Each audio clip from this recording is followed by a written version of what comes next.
বর্তমান দুনিয়াটা খুব কঠিন স্বার্থের দুনিয়া। আপনারা হয়তো বলবেন যে ভাই স্বার্থটা কিভাবে হলো। আমি বলবো স্বার্থের দুনিয়া এই কারণে, একই পরিবারের দুইটি ভাই, মানে যেটা আমি খবরে দেখতে পেলাম টিভির চ্যানেলে, মানে এটা দুঃখজনক বিষয়। বাবা মারা গেছেন, বাবার লাশ পড়ে রয়েছে এক সাইডে, আর এক সাইডে দুই ভাই তার বাপের যে সম্পদ মানে জায়গা জমিন ভাগ করার জন্য উঠে পড়ে দুই ভাই মারামারি করছেন। এই হলো আমাদের দুনিয়া। অথচ নিজের বাপকে যে মাটি দিবে, লাশটা যে পড়ে রয়েছে, সেদিকে তাদের দুই ভাইয়ের কোনো নজর নেই। তাই আমি আপনাদেরকে বলবো, আজকে কেন আমি এত স্বার্থবাদী হলাম, এত লোভী হলাম। জায়গা সম্পদের কারণে নিজের বাবার লাশটাও মাটি দেওয়ার জন্য চিন্তা ভাবনা করছি না। আজকে যেই ঘটনাটি ঘটেছে, যেটা আমরা দেখেছি টিভির খবরে, আমি সেই দুই ভাইকে বলবো আমার তরফ থেকে, আজকে আপনারা যে কাজগুলি করেছেন, এই কাজগুলি অমানবিক। এবং কি আজকে যে কাজটি আপনি করেছেন, এই কাজটি কিন্তু একটি সময় আপনার ছেলে সন্তান আপনাদের সাথে করতে পারে। এই কথাটি চিন্তা করে তাদের লাশটি মাটি দেওয়ার চেষ্টা করবেন, এটা আমার ধারণা। আশা করি হয়তো দিয়েছেন। তার কারণ যখন আমরা এই খবরটি দেখতে পেলাম, মানে মনে অনেক কষ্ট লাগছে। এই কারণে মানুষ, ছেলে সন্তান যারাই আছেন, একটি বাপের 5টি সন্তান থাকতে পারে, 3টি থাকতে পারে, 2টি থাকতে পারে। বাবা এবং মা মারা যাওয়ার পরে তাদের লাশ আগে মাটি দেয়, মিনিমাম 40 দিন যাবে। তারপরে হয়তো দেখা গেছে ভাই থাকলে বা বোন থাকলে তারা হয়তো জায়গা সম্পদ নিয়ে আলোচনা করতে পারে। কিন্তু আমরা কি দেখতে পেলাম, বাবা মারা গেছেন, লাশ পাশে রয়েছেন, এলাকার লোকজন লাশ মাটি দেওয়ার জন্য পাশে দাঁড়িয়ে রয়েছেন। অথচ দুই ভাই বাপের সম্পদ নিয়ে, মানে কার কতটুক জায়গা লাগবে ভাগাভাগি নিয়ে দুই ভাই মারামারি করছেন। এই হলো বর্তমানের দুনিয়া। আসুন আমরা এই দুনিয়া থেকে,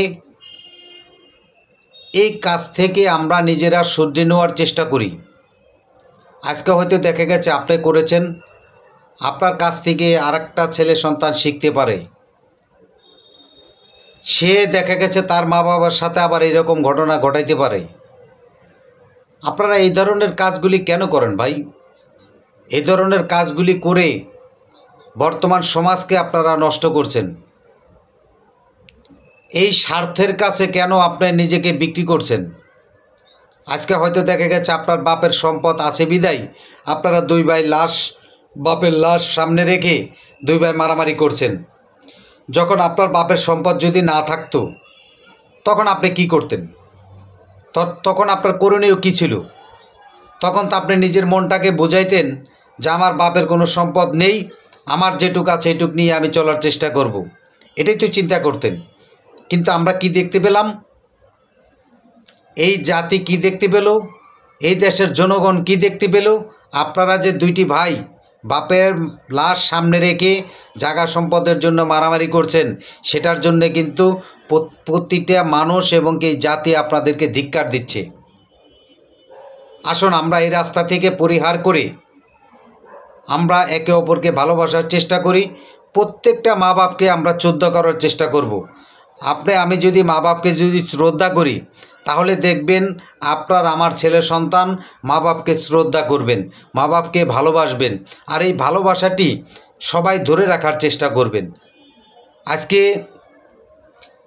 যেই ব্যক্তির মা এবং বাপ পৃথিবী থেকে চলে যায়, অরিজিনালি যারা প্রকৃত ছেলে সন্তান, ছেলে অথবা মেয়ে, তারা কিন্তু সেই কষ্ট অনুভব করতে পারেন যে মা কী জিনিস এবং কি বাবা কী জিনিস।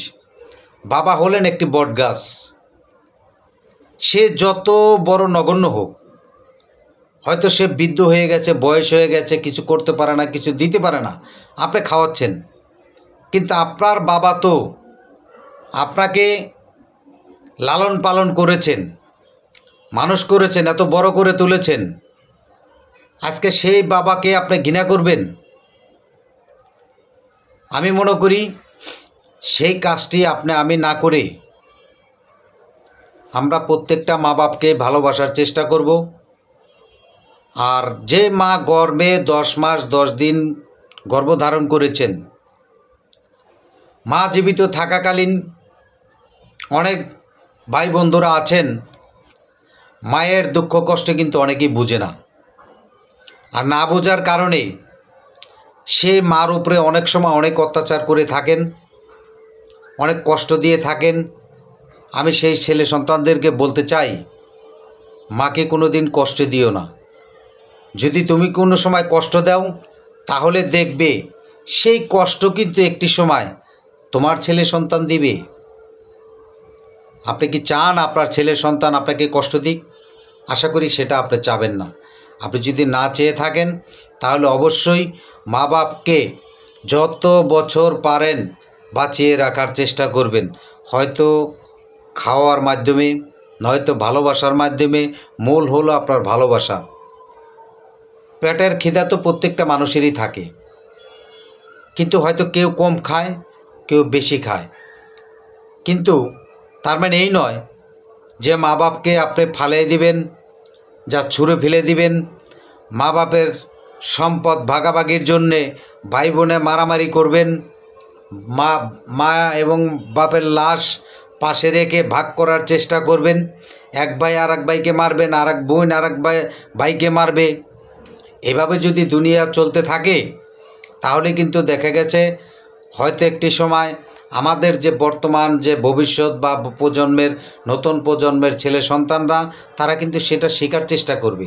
আমরা নতুন প্রজন্মের ছেলে মেয়ে সন্তানদের, ছেলে অথবা মেয়ে, সবাইকে আমরা ভালো কিছু শেখানোর চেষ্টা করব।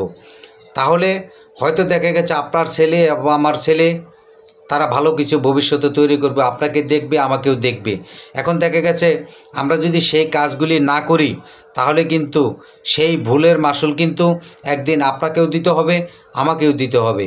তাই আমরা চাই প্রত্যেকটা ছেলের সন্তানকে আমরা সুশিক্ষিত করার চেষ্টা করব, কুশিক্ষা নয়। তার কুশিক্ষা যারা দেন, তারা কিন্তু সেই কুশিক্ষার কবলে কিন্তু পড়ে থাকেন। সবাইকে ধন্যবাদ। আসসালামু আলাইকুম।